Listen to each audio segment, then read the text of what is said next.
దేశంలో ఏకకాలంలో ఎన్నికలు నిర్వహించేందుకు ఒకే దేశం ఒకే ఎన్నిక అనే జమిలీ ఎన్నికల నినాదాన్ని కేంద్రం తీసుకొచ్చింది. 1952లో స్వతంత్ర భారతదేశంలో జరిగిన తొలి ఎన్నికల నుంచి 67 వరకు ఏకకాలంలో ఎన్నికలు జరిగి ఆ తర్వాత నుంచి ఎన్నికలు ఒకేసారి జరగడం లేదు. దీనిపై అధ్యయనం కోసం గతేడాది సెప్టెంబర్లో కేంద్రం ఒక కమిటీని ఏర్పాటు చేసింది.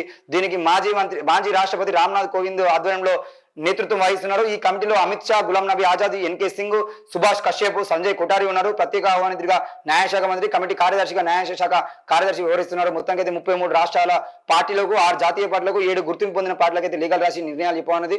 మరి ఇప్పుడు ఎలక్షన్ సంబంధించి అంటే ఈ ఎన్నికలకు సంబంధించిన విషయంలో అందరూ ప్రజలు కూడా వాళ్ళ విషయాన్ని చెప్పొచ్చు అని చెప్పేసి సలహాలను OE.gov.in వెబ్ పోర్టల్ ద్వారా వాళ్ళ పంపించాలని చెప్పేసి అయితే చెప్తున్నారు. మరి ఏం జరుగుతుంది ఏంది, కేంద్రము రామ మందిరము ఒకే జమిలీ ఎన్నికలు అవి ఇవి అని చెప్పేసి అయితే 4-5 రకాల మాటలు ముందు పెట్టుకుని ఎలక్షన్ రాబోయే ప్రయత్నం చేసింది.